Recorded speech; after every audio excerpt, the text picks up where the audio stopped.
ಜೊತೆಗೆ ಬಸ್ಗಳು ಇಳಿಲಿಲ್ಲ ಅಂತ ಅಂದ್ರೆ ಸಾರ್ವಜನಿಕರು ಪರದಾಡುವಂತ ಸ್ಥಿತಿ ನಿರ್ಮಾಣ ಆಗುತ್ತೆ. ಆದ್ರೆ ಏನ್ ಮಾಡೋದು, ಆಪ್ಷನ್ನೇ ಇಲ್ಲ.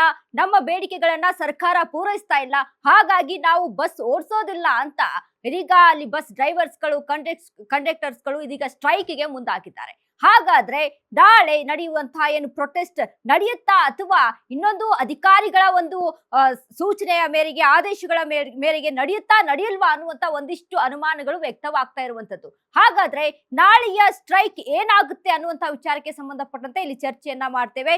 ಇದೇ ಹೊತ್ತಿನ ಸ್ಪೆಷಲ್ ಪ್ರಯಾಣಿಕರೇ ಗಮನಿಸಿ, ನಾನು ವನಿತಾ.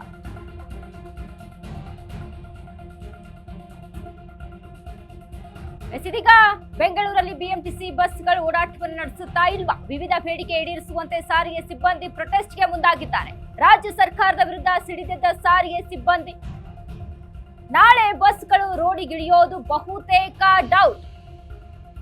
ಪ್ರಯಾಣಿಕರೇ ಗಮನಿಸಿ ಗಮನಿಸಿ ಗಮನಿಸಿ, ನಾಳೆ ಬಸ್ಗಳು ರೋಡಿಗೆ ಇಳಿಯೋದು ಅನುಮಾನ.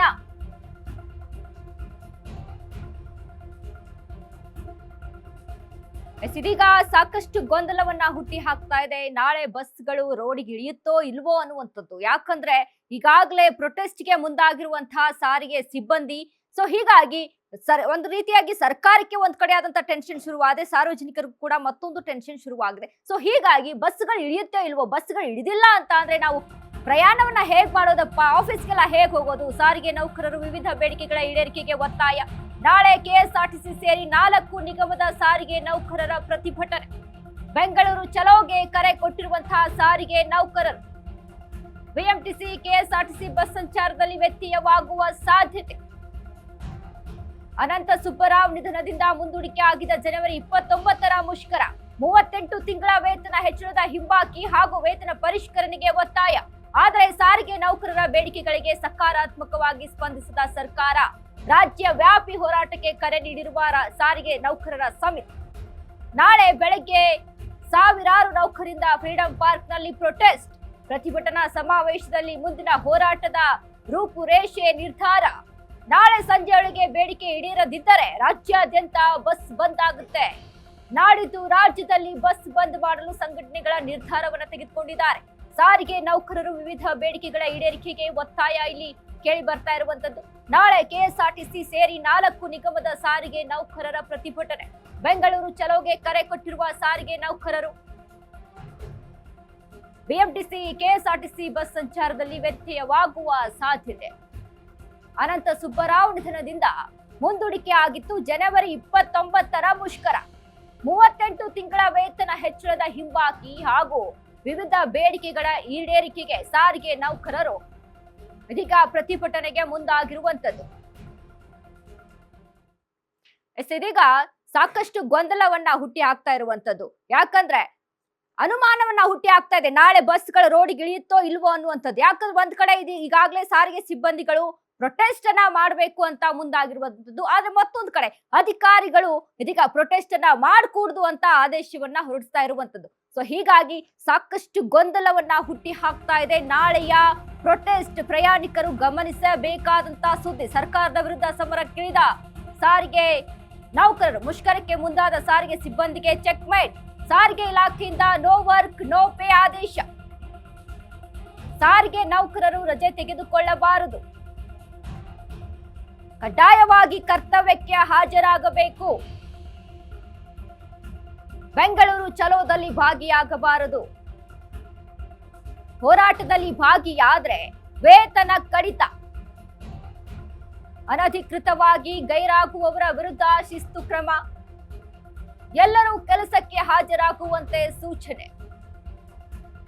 ಬೆಂಗಳೂರು ಚಲೋದಲ್ಲಿ ಭಾಗಿಯಾಗದಂತೆ ಎಚ್ಚರಿಕೆಯನ್ನ ನೀಡಿದ್ದಾರೆ. ಸಿಬ್ಬಂದಿಗೆ ವೇತನ ಕಡಿತ ಆದೇಶ ಹೊರಡಿಸಿದ ಬಿಎಂಟಿಸಿ. ಬೆಂಗಳೂರು ಚಲೋಗೆ ತಯಾರಿ ಹೊತ್ತಲೇ ಇದೀಗ ಬಿಗ್ ಶಾಕ್ ಎದುರಾಗಿದೆ ಸಾರಿಗೆ ಸಿಬ್ಬಂದಿಗಳಿಗೆ. ನಾಳೆ ಕೆಲಸಕ್ಕೆ ಬಾರದವರ ವಿರುದ್ಧ ನೋ ವರ್ಕ್ ನೋ ಪೇ. ಅನಧಿಕೃತವಾಗಿ ಗೈರಾಗುವವರ ವಿರುದ್ಧ ಶಿಸ್ತು ಕ್ರಮ. ಕೆಎಸ್ಆರ್ಟಿಸಿ ಎಂಡಿ ಅಕ್ರಮ್ ಪಾಷಾ ಖಡಕ್ ಆದೇಶವನ್ನ ಕೊಟ್ಟಿದ್ದಾರೆ. ಸರ್ಕಾರದ ವಿರುದ್ಧ ಸಮರಕ್ಕಿಳಿದ ಸಾರಿಗೆ ಸಿಬ್ಬಂದಿಗೆ ಇದೀಗ ಶಾಕ್ ಎದುರಾಗಿರುವಂತದ್ದು. ಮುಷ್ಕರಕ್ಕೆ ಮುಂದಾದ ಸಾರಿಗೆ ಸಿಬ್ಬಂದಿಗೆ ಚೆಕ್ ಮೇಟ್ ಅನ್ನ ಇಟ್ಟಿದ್ದಾರೆ ಅಧಿಕಾರಿಗಳು. ಇದೀಗ ಈ ಬಗ್ಗೆ ಹೆಚ್ಚಿನ ಚರ್ಚೆಯನ್ನ ಮಾಡೋದಕ್ಕೆ ನಮ್ಮ ಜೊತೆ ಚರ್ಚೆಯಲ್ಲಿ ಭಾಗಿಯಾಗಿದ್ದಾರೆ. ಇದೀಗ ಸಾರಿಗೆ ನೌಕರರ ಮಹಾಮಂಡಳಿಯ ಪ್ರಧಾನ ಕಾರ್ಯದರ್ಶಿಯಾದಂತಹ ಬಿ ಜಯದೇವರಾಜ್ ಅರಸು ಸರ್ ವೆಲ್ಕಮ್ ನಿಮಗೆ. ಇನ್ನು ಅದೇ ರೀತಿಯಾಗಿ ಇನ್ನು ಎಚ್ ಮಂಜುನಾಥ್ ಸರ್ ಸಾರಿಗೆ ನೌಕರರ ಸಂಘದ ಪ್ರಧಾನ ಕಾರ್ಯದರ್ಶಿಯಾಗಿದ್ದಾರೆ. ಸರ್ ನಿಮ್ಗೂ ಕೂಡ ಸ್ವಾಗತ. ನಮಸ್ಕಾರ. ಇನ್ನು ಅದೇ ರೀತಿಯಾಗಿ ಉಮೇಶ್ ಗೌಡ್ರು ಜೆಡಿಎಸ್ ವಕ್ತಾರರಾದಂತಹ ಉಮೇಶ್ ಗೌಡ್ರು ಭಾಗಿಯಾಗಿದ್ದಾರೆ. ಸರ್ ನಿಮ್ಗೂ ಕೂಡ ವೆಲ್ಕಮ್.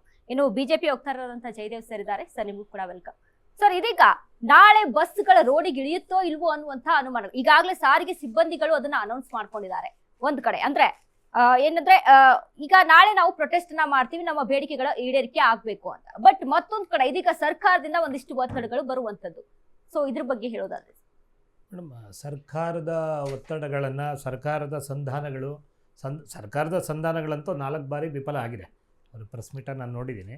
38 ತಿಂಗಳ ಬಾಕಿ ಇಟ್ಕೊಂಡಿದ್ದಾರೆ. ಅಂದರೆ ಅವರ ವೇತನ ಹೆಚ್ಚಳದ್ದು ಮತ್ತು ಹರಿಯರ್ಸು 38 ತಿಂಗಳು ಅವ್ರ ಜೀವನ ಹೇಗೆ ಮಾಡಬೇಕು? ಅವರು ಒತ್ತಡದಲ್ಲಿ ಕೆಲಸ ಮಾಡ್ತಾ ಇರ್ತಾರೆ.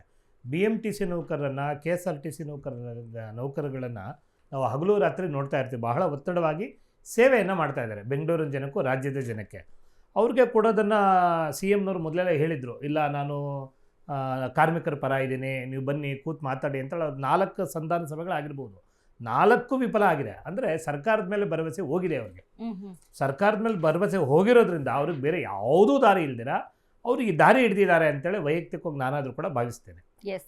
ನನಗನ್ಸೋದೇನೆಂದರೆ ಅವ್ರಿಗೆ ಪರಿಹಾರ ಸಿಗಬೇಕು, ಜನಗಳಿಗೂ ತೊಂದರೆ ಆಗಬಾರ್ದು, ಅವ್ರಿಗೂ ನ್ಯಾಯ ಸಿಗಬೇಕು, ಜನಕ್ಕೂ ತೊಂದರೆ ಆಗಬಾರ್ದು ಅನ್ನೋದು ನಮ್ಮ ವೈಯಕ್ತಿಕವಾದಂಥ ಕಾಳಜಿ ಇದೆ. ಸರ್ ಇದೀಗ ಮೊದಲೇದಾಗಿ ನೋಡಿದ್ರೆ ಅಂದ್ರೆ 38 ತಿಂಗಳ ಒಂದು ಏನು ಸಂಬಳ ಹೆಚ್ಚಳ ಬಾಕಿ ಇರುವಂತದ್ದು ಮತ್ತು ವಿವಿಧ ಬೇಡಿಕೆಗಳಿರುವಂತದ್ದು. ಸೊ ಇದು ಅಂದ್ರೆ ಈಗ ಒಬ್ಬ ಕೆಲಸ ಮಾಡ್ತಾ ಇರ್ತಾರೆ ಅಂತ ಅಂದಾಗ ಅವರಿಗೆ ಅಷ್ಟೇ ವೇತನ ಕೂಡ ಅಷ್ಟೇ ಇಂಪಾರ್ಟೆಂಟ್ ಆಗಿರುತ್ತೆ. ಅವರ ಬೇಡಿಕೆಗಳು ಇದಕ್ಕೆ ಸ್ಪಂದಿಸಿಲ್ಲ ಅಂತ ಅಂದಾಗ ಅವರು ಈ ರೀತಿಯಾದಂತಹ ನಿರ್ಧಾರಗಳನ್ನ ತೆಗೆದುಕೊಳ್ಬಹುದು. ಬಟ್ ಇದಕ್ಕೆ ವಿರೋಧಗಳು ಒಂದ್ ಕಡೆ ಸರ್ಕಾರದಿಂದ. ಸೊ ಇದ್ರ ಬಗ್ಗೆ ಇದ್ರ ಬಗ್ಗೆ ಒಂದು ಸಣ್ಣ ಇತಿಹಾಸನ ಕೊಡ್ಲಿಕ್ಕೆ ಇಷ್ಟಪಡ್ತೀನಿ. KSRTCನಲ್ಲಿ KSRTC ಒಂದು ಇಂಡಸ್ಟ್ರಿ, RTC ಆ್ಯಕ್ಟಲ್ಲಿ ಒಂದು ಇಂಡಸ್ಟ್ರಿ ಇದು. ಇದಕ್ಕೆ ಅದರದೇ ಆದ ಕಾನೂನು ಕಟ್ಟಳೆಲ್ಲ ಇದಕ್ಕೆ ಅನ್ವಯ ಆಗುತ್ತೆ. ನಮ್ಮಲ್ಲಿ ಸುಮಾರು ಕಾಯ್ದೆಗಳಿದೆ. ಇಂಡಸ್ಟ್ರಿಯಲ್ ಡಿಸ್ಪ್ಯೂಟ್ಸ್ ಆ್ಯಕ್ಟ್ ಇದೆ, ಫ್ಯಾಕ್ಟ್ರೀಸ್ ಆ್ಯಕ್ಟ್ ಇದೆ, ಮೊರಾಟೋರಿಯಂ ವರ್ಕರ್ಸ್ ಆ್ಯಕ್ಟ್ ಇದೆ, ಮೋಟಾರ್ ವೆಹಿಕಲ್ಸ್ ಆ್ಯಕ್ಟ್ ಇದೆ, ಪೇಮೆಂಟ್ ವೇಜಸ್ ಆ್ಯಕ್ಟ್ ಇದೆ. ಇಂಥ ಹಲವಾರು ಒಂದು ಕಾಯ್ದೆಗಳೆಲ್ಲ ಇವತ್ತು ಲೇಬರ್ ಕೋಡ್ 4 ಮಾಡಿದ ಅದಕ್ಕೆ ವಿರೋಧಗಳಿದೆ. ನಮ್ಮ ಈ ಇಂಡಸ್ಟ್ರಿ ಆಗಿರೋ ಕಾರಣದಿಂದ ನಮ್ಮದೇ ಆದ ನಮ್ಮ ಸರ್ಕಾರಿ ನೌಕರರಲ್ಲ ನಾವು ಸಂಪೂರ್ಣವಾಗಿ ಒಂದು ಸ್ವಾಯತ್ತ ಸಂಸ್ಥೆ ಇದೆ. 1961ರಲ್ಲಿ RTC ಆ್ಯಕ್ಟ್ 1950ರಲ್ಲಿ ರಚನೆ ಆದಂಥ ಇದೊಂದು ಕಾನೂನು ಅಡಿ ರಚನೆ ಆದಂಥ ಒಂದು ಇದು ಸ್ವಾಯತ್ತ ಸಂಸ್ಥೆ. ಇದರದ್ದೇ ಆದ ಒಂದು ಕಾನೂನು ಕಟ್ಟಳೆಗಳಿಗೆ ಅನ್ವಯ ಆಗುತ್ತೆ. ಆ ಅನ್ವಯ ಆಗುವಂಥ ಇಂಡಸ್ಟ್ರಿ ಡಿಸ್ಪ್ಯೂಟ್ಸ್ ಆ್ಯಕ್ಟ್ ಅಡಿನಲ್ಲಿ 1957ರಿಂದ 1977ರವರೆಗೆ ಅವತ್ತೇನು ರೆಕಗ್ನೈಸ್ಡ್ ಯೂನಿಯನ್ಸ್ಗಳಿದ್ದು, ಫೆಡರೇಷನ್ಸ್ ಇದ್ದು, ಅವ್ರ ಜೊತೆ ಕೈಗಾರಿಕಾ ಒಪ್ಪಂದಗಳನ್ನು ಮಾಡ್ಕೊಂಡು ಬಂದು 3 ವರ್ಷಗಳು ಮಾಡ್ತಾಯಿದ್ರು. 1980ರಲ್ಲಿ ಆಗಿನ ಸರ್ಕಾರ ಏನೋ ಒಂದು ವರ್ಷ ಹೆಚ್ಚಿಗೆ ಕೊಡಬೇಕು ಇದೆ ಮಾಮೂಲಿ ಇದೇನೆ, ಲಾಸ್ ಅಂತ. ಇದು ನಮ್ಮ ಸಾರಿಗೆ ಸಂಸ್ಥೆ ಯಾವತ್ತೂ ಕೂಡ ಲಾಭಾಂಶದ ಮೇಲೆ ನಡೆಯುವಂಥ ಸಾರಿಗೆ ಸಂಸ್ಥೆಗಳಲ್ಲ. ಇದನ್ನು ಪ್ರಯಾಣಿಕರಾಗಿ ರಚನೆ ಆದಂಥ ಒಂದು ಸಂಸ್ಥೆ ಇದು. ನಮ್ಮ ನೋ ಪ್ರಾಫಿಟಲ್ಲೇ ನಡ್ಸ್ಕೊಂಡು ಬಂದಂಥ ಸಂಸ್ಥೆ ಇದು. ನಾವಿಲ್ಲಿ ಲಾಭ ಅಂತ ಇದು ವ್ಯಾಪಾರಿ ಸಂಸ್ಥೆ ಅಲ್ಲ. ಇದು ಯಾವುದೋ ಒಂದು ಫ್ಯಾಕ್ಟ್ರಿನೋ ಅದು ಇನ್ಯಾವುದೋ ಒಂದು ಪ್ರಾಡಕ್ಟ್ ತಯಾರು ಮಾಡೋಂಥ ಯಾವುದೋ ಒಂದು ಕಾರ್ ಇಂಡಸ್ಟ್ರಿನೇ ಅಲ್ಲ ಇದು. ಯಾಕಂದರೆ ಯಾವುದೋ ಒಂದು ಪ್ರಾಡಕ್ಟ್ ತಯಾರು ಮಾಡಿ ಅದ್ರ ಮೇಲೆ ಲಾಭ ಇಟ್ಕೊಂಡು ನಾವು ಮಾರಾಟ ಮಾಡ್ತೀವಿ ಅನ್ನೋಕ್ಕೆ ಅಲ್ಲ, ಎಂಥ ಸಂಸ್ಥೆ ಅಲ್ಲ ಇದು. ಆ ಕಾರಣ ನಮ್ದು ಏನು ಇವತ್ತು 1980ರಿಂದ 4 ವರ್ಷಕ್ಕೊಮ್ಮೆ ಒಪ್ಪಂದ ಆಗ್ತಾ ಬರ್ತಾನೆ ಇದೆ. ಅದರಲ್ಲಿ ಇಂಡಸ್ಟ್ರಿಯಲ್ ಡಿಸ್ಪ್ಯೂಟ್ಸ್ ಆ್ಯಕ್ಟ್ ಅಡಿಯಲ್ಲಿ ಸೈನ್ ಮಾಡಿ ಆಗ್ತಾ ಇರೋದು. ಅದು 96ರ ನಂತರ ಅದು ಕೆಲವು ವೈಯಕ್ತಿಕ ಕಾರಣಗಳಿಂದ ಸರ್ಕಾರ ಅದನ್ನು ಏಕಪಕ್ಷೀಯವಾಗಿ ಅದನ್ನು ಘೋಷಣೆ ಮಾಡ್ಕೊಂಡ್ಬಂದಿದೆ. ಅವ್ರು ಏಕಪಕ್ಷೀಯ ಘೋಷಣೆ ಮಾಡ್ಕೊಂಡು ಬಂದದ್ರಿಂದಲೂ ಕೂಡ 4 ವರ್ಷಕ್ಕೊಮ್ಮೆ ಒಪ್ಪಂದಕ್ಕೆ ಮಾಡ್ಕೊಂಡು ಬರ್ತಾನೆ ಇದ್ದಾರೆ. 2020ರಲ್ಲಿ ಆದಂಥ ಕೋವಿಡ್ ಪರಿಣಾಮ ಆಯಿತು. ಆಮೇಲೆ ನಿಮ್ಗೆ ಗೊತ್ತೇ ಇದೆ, ಒಂದು 15 ಕಾಲ BJP ಸರ್ಕಾರ ಇದೆ, ಯಡಿಯೂರಪ್ಪ ಸರ್ಕಾರ ಇದ್ದಾಗ ಅಥವಾ ಅವರಿದ್ದಾಗ ಒಂದು 15 ಕಾಲ ಯಾವುದೋ ಒಂದು ಕಾರಣದಿಂದ ರಾಜಕೀಯ ಕಾರಣಗಳಿಂದ ಒಂದು ದೀರ್ಘವಾದ ಮುಷ್ಕರ ಆಯಿತು. ಅದನ್ನು ಸ್ವಲ್ಪ ತಡ ಆಯ್ತದು. ಮತ್ತೆ ನಾವು ಜಂಟಿ ಕೇಸ್ ಸಮಿತಿಯಲ್ಲಿ ನಾವೆಲ್ಲ ಒಂದೇ 6-7 ಸಂಘಗಳು ಸೇರ್ಕೊಂಡು ನಮಗೆಲ್ಲ ಯಾವುದೋ ನಮ್ಮ KSRTCನಲ್ಲಿ ದೊಡ್ಡ ಸಂಘಟನೆ ಏನಿದೆ, ATC ಇರ್ಬೋದು, ನಮ್ಮ ಮಾಮೂಲಿ ಇರ್ಬೋದು, ಅಥವಾ CIT ಇರ್ಬೋದು, ಇನ್ನಿದು ಎಲ್ಲ ಸಂಘಗಳು ಸಿಕ್ಕಿ ನಾವು ಜಾಯಿಂಟ್ ಆ್ಯಕ್ಷನ್ ಕಮಿಟಿಯಿಂದ ಮಾಡ್ಕೊಂಡಿದ್ದೀವಿ. ಜಾಯಿಂಟ್ ಆ್ಯಕ್ಷನ್ ಕಮಿಟಿ ಕೂಡ 2012ರಿಂದ ನಾವು ಜಂಟಿಯಾಗಿಯೇ ಬೇಡಿಕೆಗಳನ್ನ ಇಟ್ಕೊಂಡು ಬಂದು ಅದನ್ನು ಹೋರಾಟಗಳು ಮಾಡಿ ನಾವು ಪಡ್ಕೊಂಡು ಬರ್ತಾನೆ ಇದ್ದೀವಿ.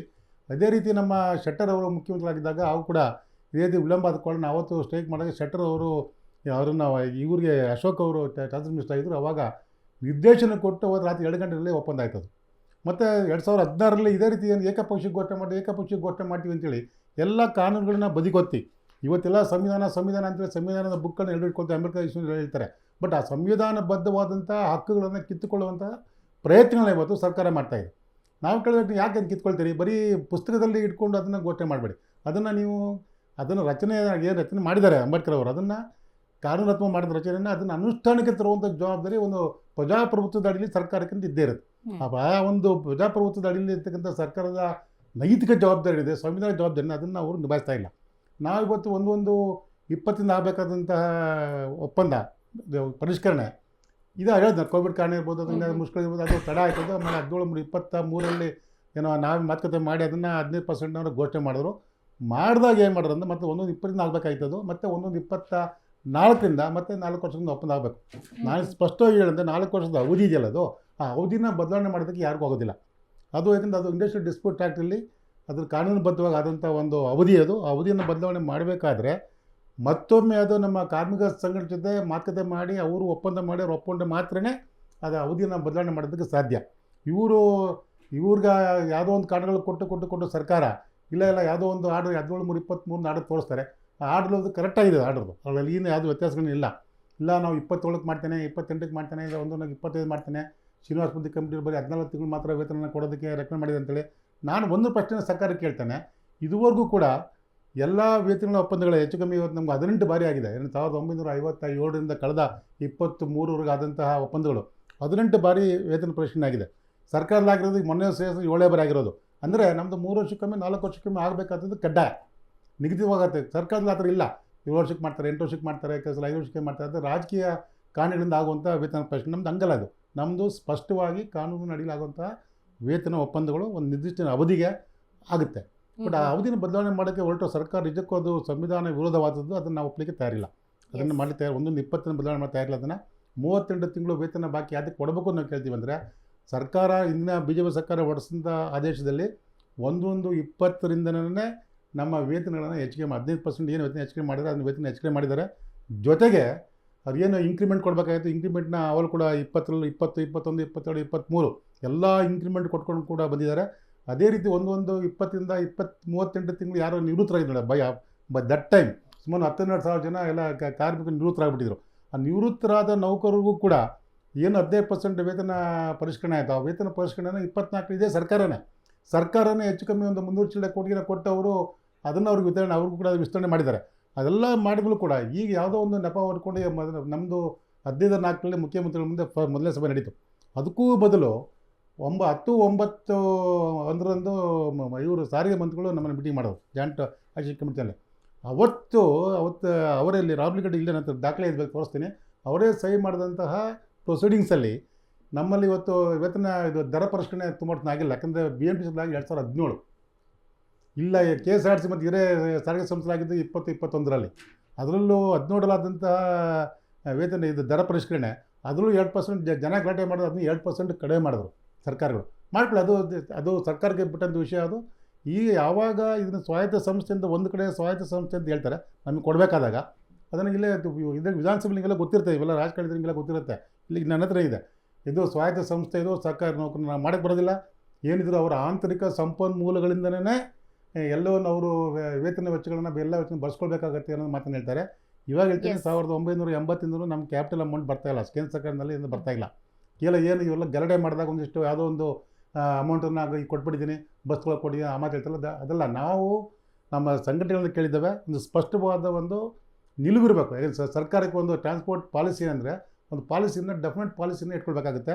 ನಾವು ಪದೇ ಬಾರಿ ಕೇಳ್ತಿದ್ದೇವೆ, ನಾವು ಯಾವ ಇತರೆ ಇಲಾಖೆಗಳು ಹಿಂಗೆ ನೀವು ಇದನ್ನು ನೀವು ಒಂದು ಅಮೌಂಟ್ ಅಲೋಕೇಶನ್ಸ್ ಏನು ಮಾಡ್ತೀರಿ, ಅಲೋಕೇಶನ್ ನಮ್ಮ ಸಾರಿಗೆ ಸಂಸ್ಥೆಗೂ ಮಾಡಿದ್ದಾನೆ ಕೊಟ್ಬಿಡಿ. ಒಂದು 5,000 ಕೋಟಿನ ಎಷ್ಟೋ ಒಟ್ಟು ಅವ್ರ ಖರ್ಚು ವೆಚ್ಚಗಳು ನೋಡ್ಕೊಂಡಿದ್ದೇನೆ ಕೊಟ್ಟರೆ ಇವೆಲ್ಲ ಸಮಸ್ಯೆಗಳೇ ಬರೋದಿಲ್ಲ.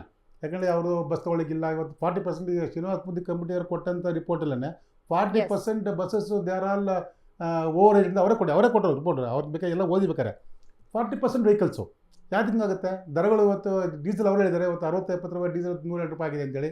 ಅವ್ರು ತಮಿಳ್ನಾಡಲ್ಲಿ ಏನು ಕೊಡ್ತಾಯಿದ್ದಾರೆ, ಬೇಸಿಕ್ ಪ್ರಿನ್ಸಿಪಲ್ ರೇಟ್ ಕೊಡ್ತಾಯಿದ್ದಾರೆ 62 ರೂಪಾಯಿ ಕೊಡ್ತಾರೆ. ಅದ್ಮೇಲೆ ದುಡ್ಡು ತಮಿಳ್ನಾಡು ಗೌರ್ಮೆಂಟ್ ಕೊಡುತ್ತೆ.